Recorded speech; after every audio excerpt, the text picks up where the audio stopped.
But you've obviously got a real strong passion for what you're talking about as well.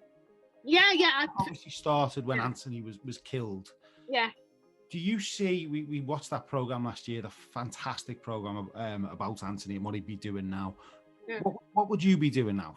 Do you think you would have followed that same path into law, into justice?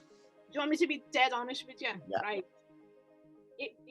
You see the work that we do with the Anthony Walker Foundation, that was Anthony's work. And I'm just carrying on the things that I know if he was here, he'd definitively be doing. And for me, he was always better than me. Like, and I know you like people like, oh, you're chatting. He was like, I'm just I suppose what I'm trying to do is to fulfill some of the things I know that he would have wanted definitively for us to make change.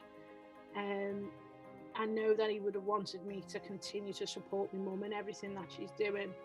But I also know, because of the type of person that he was, is that he'd want to make Liverpool safer for everybody. And that was, like, Anthony, he never wished harm on anybody. He was like a good person. I'm like not like I'm a bit mad. Like I'm a good person, but I'm a bit. I know. Do you know what I mean? I'm just a bit in that respect. Whereas Anthony was definitively, he was a good man. He was a good brother.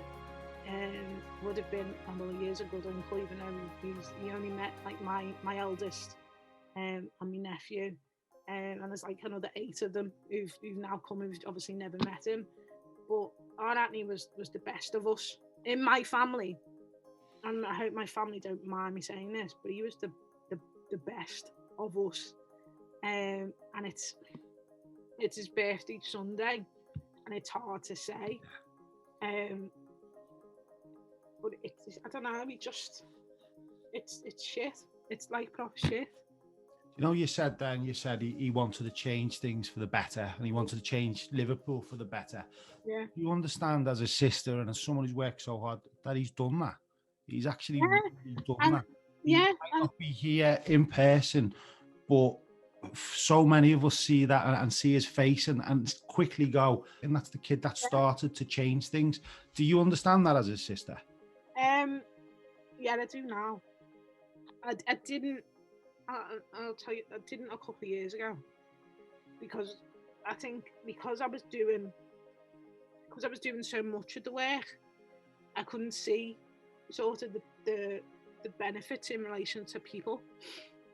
But once I sort of moved from being like project worker within the foundation, moved to a trustee role, and started to oversee a lot of the strategy and action plan that we have in relation to the foundation and what we do and oversee.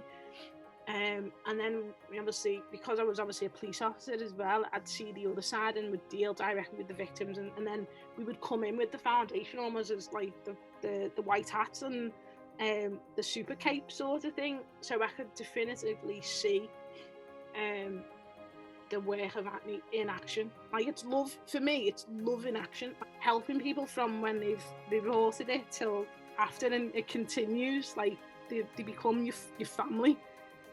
When I've been able to see some of that, the direct impact in terms of change, I'd love my brother to be here to see it, because it's his work. But equally, in a roundabout way, and most people aren't spiritual, for me it's there's a purpose in everything, and it's so painful. Yeah, but for me, I think when people interact with the foundation, they have to understand that this is almost like an outpouring of love from my family. We transform things for people, and I've seen it. I think in the last 5 years, we've worked with about 40,000 young people in education and outreach programs. And in terms of hate crime, like I said, 160% increase like over the last year because of C-19 and the situations that we've been in, and obviously the tragic death of George Floyd. But we've supported about 5,000 people. Does it ever get any easier, Dominique? It's coming up to Anthony's birthday this Sunday. The birthdays and things, do they get easier? How is it now for you, for your mum, for the family? You learn how to cope, and I think what I said before is I'm not the victim. I'm a victim's sibling, so I get to live and do all the, buy a BMW. I get to do those things. Our Anthony doesn't. So our focus, for me, obviously should be on supporting people and supporting our community and being actively anti-racist in everything, so people don't die. Black bodies, Black people don't die, Asian people don't die, and also white people don't die at the hands of racism. But for me, in terms of our Anthony, you learn how to cope, you learn how to process pain, you learn how to articulate pain. As you saw, I can be emotional, I can cry, but I can still articulate myself. That's a skill. It's not something that just comes. You learn how to process and understand your pain. You learn how to put it in different. You have to put it in different files. You learn how to live with it. Yeah, and that's the only way that you can function. Yeah. Otherwise, and to be fair, right, we when our Anthony died, we went to like this support group, SAM, so support after murder and manslaughter, and we listened to some of the horrific stories in relation to people who, families have been, murdered and so on and so forth. And me and Mum, not to diminish any of the experiences that people had, is we were obviously in pain because that's part of it, but there was also joy. And me and my mum just laughing and joking, and some of the people couldn't understand it. They were like, how are you still able to be? And I'm like, well, you've got to choose yourself. You've got to make sure that you're living for something outside yourself. You've still got to help others. You don't want other people to go through what you've been through, so you've got to be active in terms of this change. You've got to love people.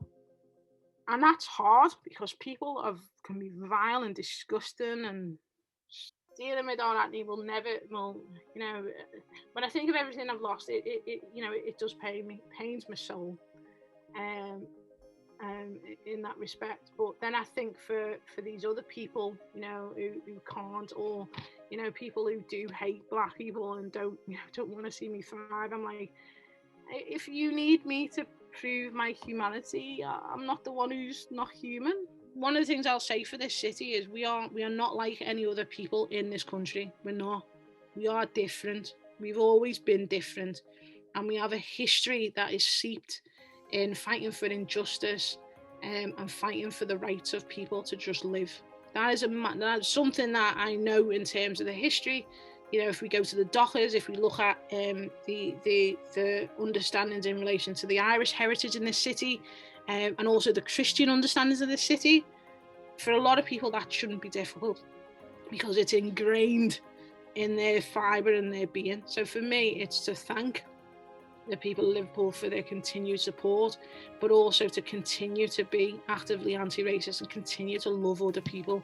And for me, that is, as long as we do that, and we continue to do that, our kids will be sound. Things might not change in my 70 years or so that's left, but I'm hoping that the little things that we do, the individual things that we do, can help the cultures and the structures that are in place that cause these oppressions in society. And Scousers know that, and for me, it's even like when I speak to like the Hillsborough survivors and people whose families suffered in relation to the Dockers and stuff like that, and when I talk to people who've got Irish heritage and so on and so forth, I'm just like, you guys know injustice, you know what I mean? You live and breathe it. So this type of work, anti-racism work, is at the forefront of being a Scouser. So just be a Scouser and be proud in that respect.